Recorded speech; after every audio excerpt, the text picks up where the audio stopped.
Bagaimana kita bisa menentukan waktu yang tepat untuk sholat taubat? Mohon penjelasan yang sebesar sebenar-benarnya Pak Ustaz. Di ujung ada pula gambar titik 2 senyum.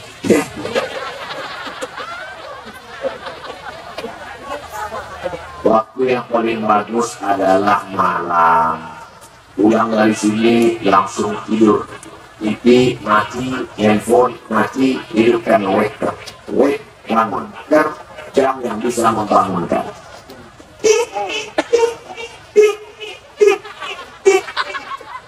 Itu jam 1 yang jadul. Buat satu lagi jam, sekarang nanti jam 3, jam 2 malam, buat lagu. Bisa kan di setel jam itu keluar lagu kan? Waktu jam 2 dulu. Bila Israel datang memanggil jasad itu untuk yang mak-mak sama bapak-bapak. Ada untuk yang anak muda, lagu juga tapi bukan lagu itu. Mati.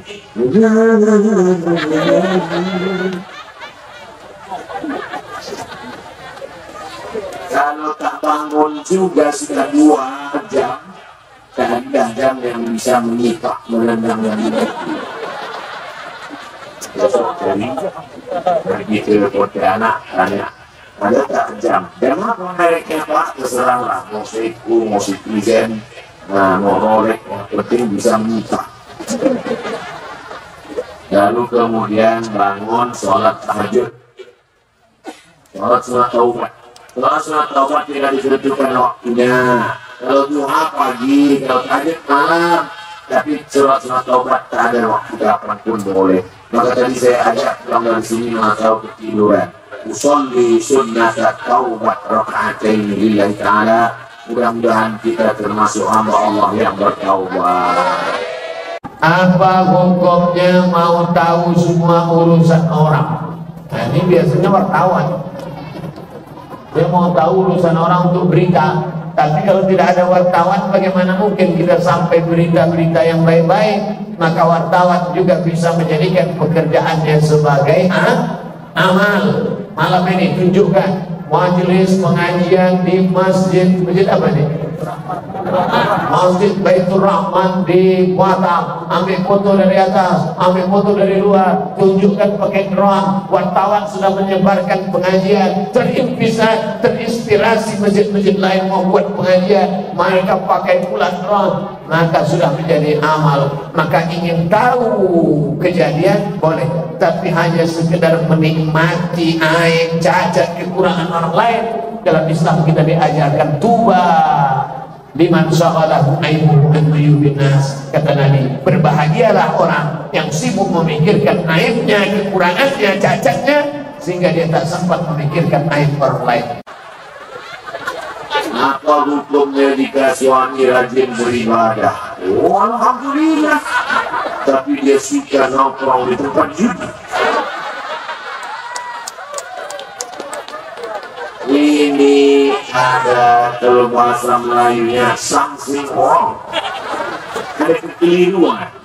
Kenapa bisa dia rajin ibadah, rajin juga dia nongkrong tempat judi? Innamal khamru khamar wal maisir judi wal ansab, menyembelih berhala, menyembelih binatang berhala, wal aslam, kemudian rijasun najis min amal syaitan, perbuatan syaitan. Lanjutan ibu jauh. Man sholatuhu lam tanharhu anil fahsya wal munkar.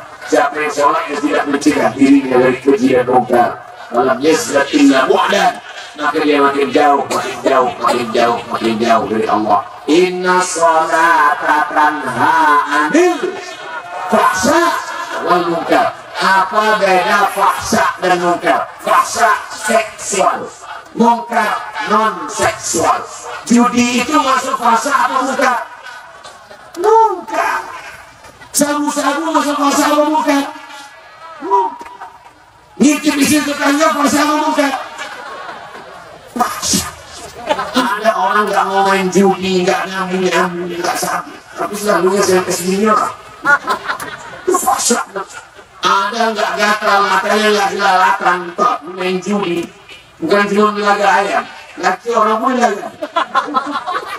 Ini muka, sedangkan sholat mencegah dari fasa dan muka. Makanya tadi awal kesana tadi adalah malam ini yang pertama kali taubat. Tidak ada gunanya pengajian ramai kalau tidak ada efeknya. Saya tidak mau waktu Ustaz Abu Somad kemarin pertandawangan ramai. Terus apa efeknya? Sampah bertimbun. Bukan itu. Kita ingin ada perubahan. Ya Allah, mudah-mudahan yang berjudi, yang minum khamar, sabu-sabu, yang riba, yang aib orang berhenti setelah malam ini, insyaallah. Ustaz Abdul Somad pakai dal, Abdul Somad bukan Somad. Kalau Somad nama Allah tempat meminta, tapi kalau pakai T Somad artinya diam. Takkan Somad diam. Tolong Ustaz jelaskan kepada kami. Satu, menceritakan kejelekan orang lain. Ayuhibbu ahadukum ayyakula lahma akhihi maitan. Maukah kamu memakan bangkai saudaramu? Ada orang di Batam mau makan bangkai saudaranya? Mana ada? Bagaimana mungkin ada orang makan bangkai saudaranya? Makan bangkai tikus saja tak mau, makan bangkai orang kok mau? Menceritakan aib orang lain. Boleh menceritakan aib orang lain, syaratnya 3. Pertama, di pengadilan ketika jadi saksi, hakim bertanya, saksi, ya, benarkah Anda melihat dia mencuri? Sebenarnya saya mau ngomong Pak Hakim, tapi saya takut mini aib makan saudara saya. Cumanya aku mau nangkap dia ke polisi. Kalau kau tak bersaksi, maka kalau jadi saksi di pengadilan, boleh. Yang kedua, kapan boleh menceritakan aib orang lain? Menanya hukum kepada Ustaz. Assalamualaikum Ustaz Somad. Waalaikumsalam. Ada yang mau saya tanyakan tentang si fulan, apa masalahnya? Itulah Pak Ustaz, nggak bisa saya ceritakan, takut aib. Cuman aku mau jawab. 3, menunjukkan kebatilan orang batil. Tiba-tiba ada caleg, nyalek dia, dibuatnya balehonya, orangnya sopan, baik, pakai jubah, nampaknya soleh, padahal penjahat. Maka mesti disampaikan ke masyarakat, ini topeng aja, ini penjahat, ini tak betul. Tapi sekedar untuk li'ibtalil batil wa ihqaqil haq, menunjukkan yang hak dan membatilkan yang batil, supaya masyarakat jangan sampai salah, batil betul batil, yang batil sangka betul sangka batil. 2, apa hukum memecah belah orang lain? Dan memecah belah gelas tak boleh memecah belah orang lain. La tanaza'u, jangan pecah belah. Fatabshalu, nanti kamu gagal. Wa tadhhabu rihukum, kehilangan semangat. Jangan kelahi. Kalau sudah kelahi, pecah belah, kehilangan semangat. Wa antasimu bihablillahi jami'an wa la tafarraqu, bersatu padu menolong agama Allah. Nanti kalau ada pengajian terus hadir bulan datang hadir, pengajian bulan datang hadir datang. Untuk apa? Menjaga persatuan umat Islam di Batam, insyaallah. Amin. Ustaz, bagaimana caranya menghilangkan penyakit hati seperti sombong? Abdul Somad, kau sombong kenapa? Karena kau sekarang dikasih tempat yang tinggi, dikelilingmu bunga-bunga macam keliling India. Abdul Somad, kau sombong karena kau dekat Bapak Wakil Gubernur. Sebelah kiri Wakil Gubernur, sebelah kanan Wakil Bupati. Foto dari jauh. Entah ada filmnya atau tidak. Sombong. Bagaimana cara mengingatkan kesombongan? Yang sombong-sombong malam ini, besok pagi, besok pagi cari masjid, cari WC, masuk ke dalam WC, cari WC yang paling kotor, terus bersihkan WC supaya kau sadar sampai kau beriman. Itu yang paling baik. Tapi jangan tahu orang lain. Ibaratnya juga orang kadang mau beramal streaming di YouTube kamera. Soalnya lo ini muliakan kesombongan, masih orang dalam Yesus. Mau muliakan kesombongan, besok pergi ke Ketapang, pergi ke rumah sakit, lihat orang yang cuci darah, ada harga uang. Dia pergi ke rumah sakit, Pak dokter, berapa ini harga cuci darah ini sekali cuci darah? 3 juta, Pak Ustaz. Seminggu berapa kali? 2 kali. Sebulan berapa kali? 8 kali. 3 kali, 3 juta kali 8 kali berapa? Banyak. Mana harga uang? Tak ada. Harga jabatan tak ada. Kalau sudah mau sakratul maut, banyak orang datang. Tapi yang menolong hanya la ilaha illallah. Menghilangkan kesombongan, pergi ke liang lahat pas orang mau dikubur, dekat-dekat ke liang kubur, tengok liang kubur. Ada bunga-bunga di liang kubur. Ada, tengok, masuk. Kalau dikasih izin masuk, kalau anaknya masuk dalam. Izin saya masuk, kata anaknya, bapaknya kan masuk, mau di dalam terus nggak apa-apa. Kalau nanti ada orang mati, istrinya di tepi menangis, mas. Kira-kira yang nangis itu mau nggak masuk dalam? Itu ngaku lagi nggak mau. Saya sekali lagi, yang nangis di pintu kubur, yang ngatakan oleh suami, jangan tinggalkan aku mas, jangan masuk pergi. Kalau betul-betul disuruh dia masuk, oh dia masuk dalam. Makanya nanti kalau ada perempuan nangis di pintu kubur, jangan ditahan, biarin aja. Aku masuk.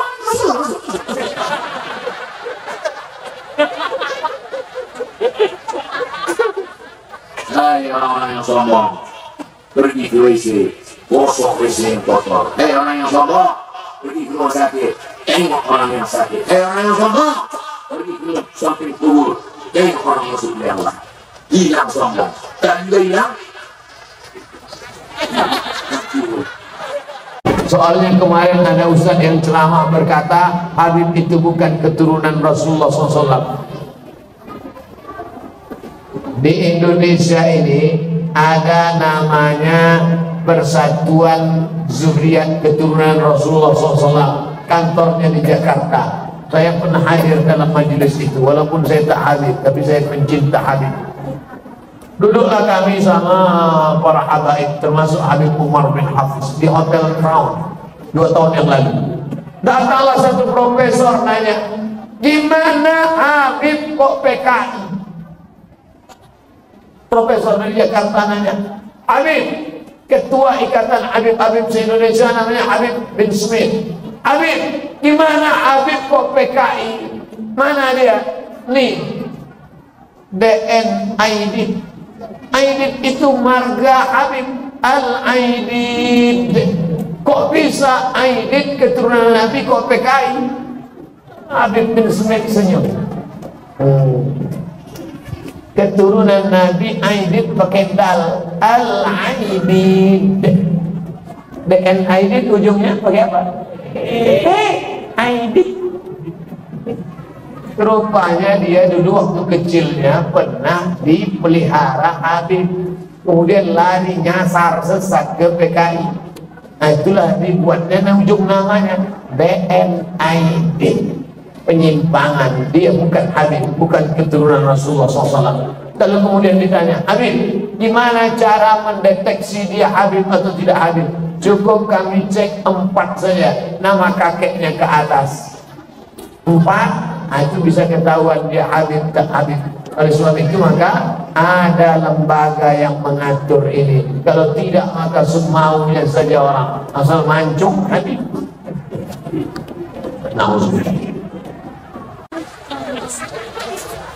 Saya tidak ingin bertanya. Saya hanya ingin Ustadz menyebutkan manfaat dan keberkahan dari bersedekah. Bertanya juga itu.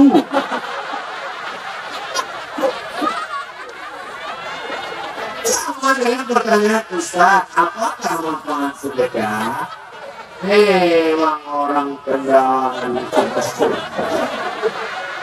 gaya dia luar biasa. Pertama, dawu mardakum bisadaqah, obati orang yang sakit di antara kalian dengan perempuan divonis kena penyakit kista sebesar uang logam, rahimnya harus dibuang. Ibu, dalam rahimmu ada kista sebesar logam, maka harus dibuang. Dokter, nanti kalau dibuang saya nggak bisa hamil. Nggak bisa hamil lagi. Mendengar itu si ibu menangis, suaminya senyum. Akhirnya si ibu tahu hadis Nabi Dawud mardakum bisadaqah, obat orang yang sakit dengan sedekah. Dia pun bersedekah. Semua operasi datang lagi dicek, dokternya heran. Dicek sama dokter, ditengok, wow, amazing. Ibu makan apa? Biasa, pecel lele. Terbang? Nggak ada. Berobat? Tidak. Kenapa? Ternyata menurut kista hilang, tak jadi operasi. Si ibu tidak perlu operasi. Jadi bisa ambil lagi? Bisa. Si ibu tersenyum. Suami yang nangis. True story, kisah nyata. Maka manfaat sedekah yang pertama menyehatkan penyakit. Yang kedua, kullu mri'in tahta zilli sadaqatihi, setiap orang akan bernaung di bawah sedekahnya nanti pada hari kiamat. Malam ini matahari tak terbit, malam ini tak hujan, tak perlu bernaung, tapi di padang mahsyar tidak perlu tempat bernaung. Apakah masih ada tenda di akhirat? Apakah tukang tenda kalau mati bawa tenda? Siapa yang akan menaungi kita nanti di akhirat? Sodako, bukan sholat. Maka ibu bapak kalau mau dapat naungan di akhirat, banyak-banyak bersolat. Iya. Sadaqatus sirri tutfi'u ghadabar Rabbi. Sadaqah memadamkan murka Allah. Kama yutfi'ul ma'an nar, sebagaimana api padamkan oleh air. Kenapa api bergejolak? Padamkan dengan hujan buatan. Nggak turun-turun, nunggu istisqa, turun hujan. Memadamkan murka Allah dengan banyak-banyak bersolat. Empat, sadaqatus sirri tudfi'u, sadaqatus sirri tarfa'u mikatasu, sadaqah menolak mati su'ul khatimah. Makanya kalau mau selamat dari su'ul khatimah, Allahumma qim lana bi husnil khatimah wa la tahkim alaina bi su'il khatimah. Di antara mau dapat husnul khatimah adalah bersedekah. Alhamdulillah, karung beras sudah. Saya dari Tembilahan Riau. Inilah jamaah yang paling jauh dengar pengajian. Dari Tembilahan. Sekolah di Ponpes Tajul Alawiyin Habib Bahar bin Smith. Masya Allah. Saya ingin bertanya, apa benar orang yang bernasab habaib itu nasabnya sampai ke Rasulullah SAW?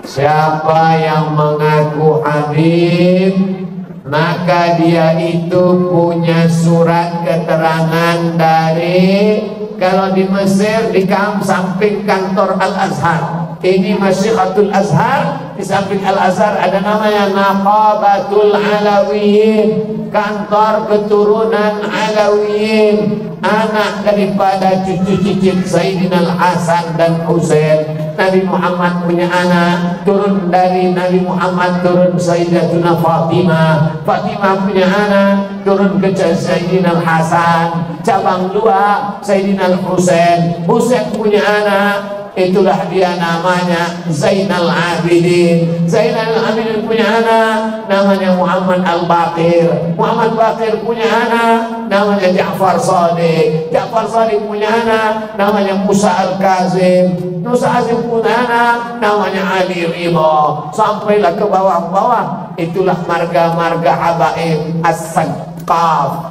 As-Saqqaf. Tapi karena orang Indonesia payah nyebut As-Saqqaf, apa itu? As-Segaf, As-Saqqaf, Al-Haddad, Al-Attas. Artinya Al-Attas. Tapi karena orang Indonesia payah nyebut Al-Attas, siapa itu? Al-Attas. As-Segaf, As-Saqqaf, Al-Haddad, Al-Attas bin Syihab, Habib Rizik bin Syihab, Ibnu Sumaid, Habib Bahar bin Sumaid. Mereka punya nasab itu sampai minimal, walaupun tak nampak kita nasab, minimal hidungnya mancung. Mengaku Habib Rizik.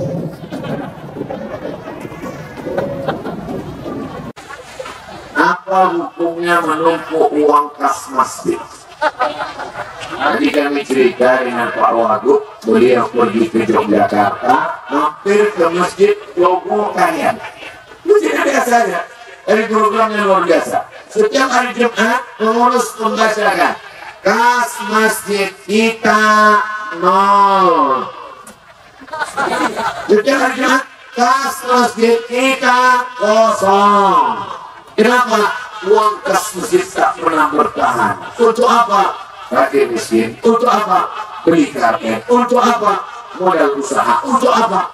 Tapi ada pengurus masjid bangga, kas masjid kita 300 juta. Padahal uang umat tak mana perginya. Oleh sebab itu maka ada program tadi saya dengar Pak Wagub, program bagus sekali. Pengurus-pengurus masjid diberikan kesempatan menyalurkan penjualan beras harga murah, tapi yang boleh membelinya adalah orang yang sholat berjamaah ke masjid. Bagus. Dan saya dibawa pula oleh Ustadz Lukman di Pontianak. Jangan lupa nanti kalau ke Pontianak mampir ke gedung tower tinggi namanya Munzalan Tower. Masjidnya bentuk sampan kapal Nabi Nuh. Karena tahu nanti air naik ke Pontianak, yang naik sampan itu selamat. Dan ada tower. Apa yang planning Ustadz Lukman ke depan? Tower ini akan jadi kantor, tower ini tempat bisnis, tower ini akan jadi hotel. Hotel hebat lah.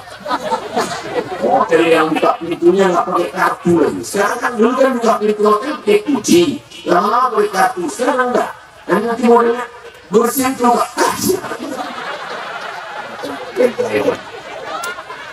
Agak-agaknya lah yang naik dari kalian. Tapi dulu bayi, kan kami masih naik pakai lift, pakai mesin, itu mesin pompong. Itu naik. Seumur hidup saya cuma baru takut. Artinya apa? Membangun peradaban berdasarkan masjid. Tapi di sampingnya ada klinik gigi, klinik bersalin. Orang yang sakit gigi tak pernah ke masjid. Pas dia sakit gigi ke masjid karena memeriksakan giginya.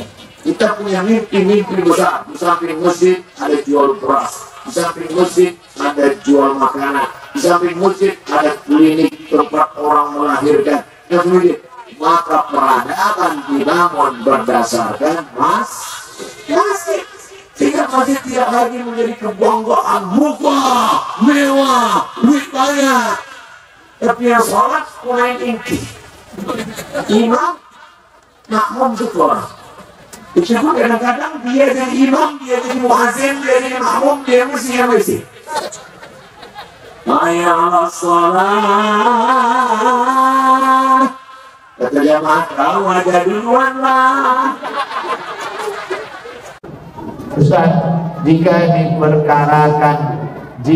diperkarakan oleh Allah, jika diperkenankan jika diperkenankan oleh Allah, istri saya akan melahirkan anak, insya Allah jenis kelaminnya perempuan. Jika Ustaz berkenan, mohonlah Ustaz berikan nama. Ketahuan belum follow Instagram saya.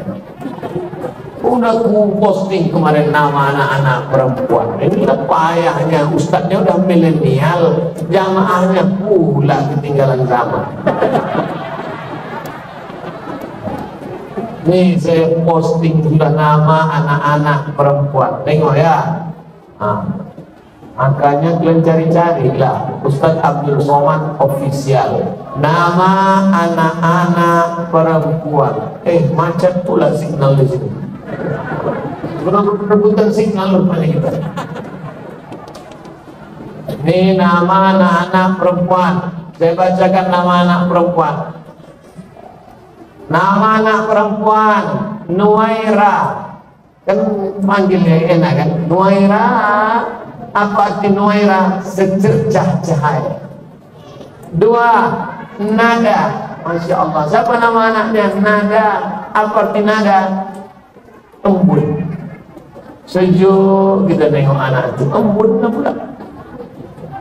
3. Inaya. Siapa namanya? Inaya. Inaya artinya karunia Allah. 4. Atia. Atia artinya anugerah Allah. 5. Adiba. Adiba artinya beradab, berbudi pekerti. 6. Nadira. Siapa namanya? Nadira. Apa artinya? Tiada bandingannya. Anak saya ini Pak Ustaz, tak ada bandingannya. Apanya? Jahatnya. Tak ada bandingan akhlaknya, suaranya, patuhnya, taatnya. 7. Suhaila. Artinya kemudahan. Allah berikan kemudahan dalam hidupnya. Rezekinya mudah, jodohnya mudah, anaknya mudah. Nazifa artinya bersih. Ini anak saya Pak Ustaz. Siapa namanya? Nazifa. Masya Allah, telingaku kurang. Betul. Naziha. Siapa namanya? Naziha. Ini anak yang terakhir. Siapa namanya? Sifa. Berapa semua anak? 9. Banyak. Kok banyak kali anaknya? Ini Pak Ustaz 9, maknya 3. Yang 2 udah menikah. Ibu mau marah. Jelas, udah ada semua. Nama anak laki-laki Pak Ustaz. Anak laki-laki pun udah diposting juga nih. Ini nama anak-anak laki-laki. Siapa nama anak laki-laki? Pertama, Martin. Keren. Siapa nama anaknya? Martin. Martin artinya strong, kuat. Kalau saya gabung Arab dengan Inggris, mantap. Siapa nama anaknya? Martin Strong.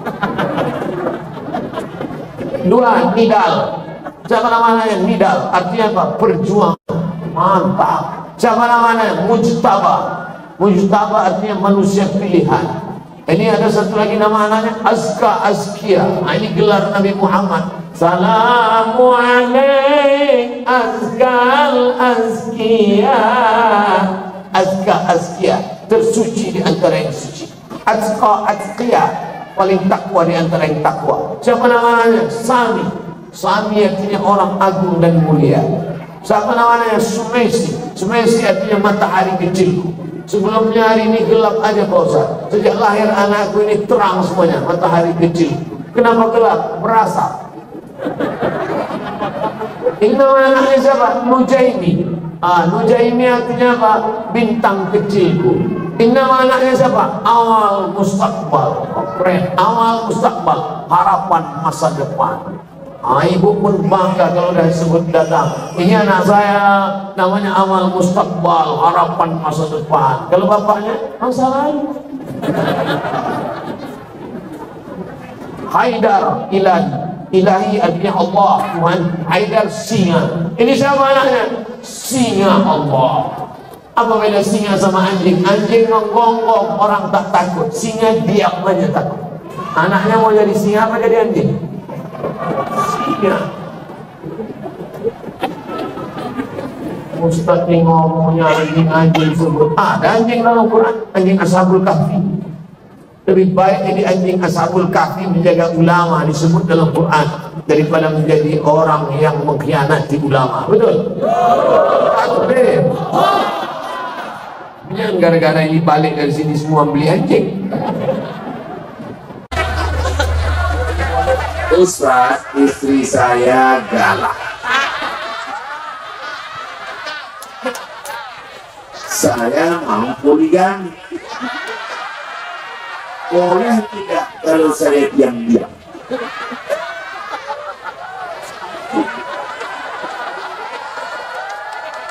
Ibu-ibu, sebelum saya jawab, tarik nafas dulu. Ini saya khawatir ini akan menyebabkan serangan jantung udara. Tarik nafas. Tahan sebentar, hembus ya. Jangan tahan lama-lama, nanti keluar dari bawah.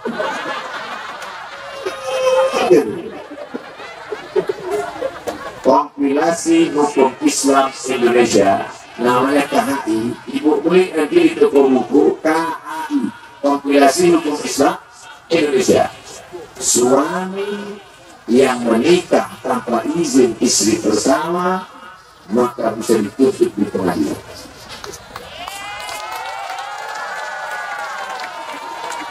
Nampaknya usaha ini pembela perempuan aja. Saya menyampaikan hukum aja. Maka bapak yang mau menikah sekali lagi mesti ada izin pertama dari istri membuat tanda tangan. Saya ajarkan di caranya Pak. Mohon surat ini. Saya bertanda tangan di bawah ini. Nama Katia. Mohon maaf kalau sudah namanya salah. Umur 41 tahun, nomor KTP, bersedia tanpa paksaan pihak manapun untuk suami saya menikah sekali lagi. Tanda tangan materai 6.000. Makanya saya pesankan ke ibu, nanti kalau mau tidur malam ini, yakinkan periksa dulu di sekitar tempat tidur itu memang tak ada materai dan pena. Mana tahu kejahatan terjadi bukan hanya ada niat dari pelakunya, tapi juga akan ada kesempatan. Waspada. Banyak perempuan tidak mau suaminya nikah lagi, tapi dia setuju kalau suaminya berzina dan berselingkuh. Tidak semua laki-laki mau nikah lagi. Ada laki-laki yang takut mati. Dulu saya takut mati. Saya takut mati. Tapi sekarang saya tidak takut mati. Kenapa Pak? Karena saya ingin bertemu dengan Ainun. Kata siapa itu? Bahrudin Yusuf Habibie, manusia terpintar Indonesia yang kuliah di Jerman. Pesawat dia buat. Cintanya hanya untuk Ainun semata. Tidak semua laki-laki itu. Ada juga dia tidak ingin terbagi hanya satu, dia ingin semua mendapatkan cinta. Dia ingin berbagi kepada yang lain, karena dia selalu like and share. Sama juga dengan makanan. Ada orang maunya makan lontong, tapi ada juga dia hari ini mau makan pecel lele, besok dia makan lontong sayur. Jadi tak sama. Jadi kalau kebetulan suami ibu modelnya macam Pak Bahrudin Yusuf Habibie, kok dia ada pula model yang lain, tergantung model. Maka sebelum nikah tanya, bang, mau model apa?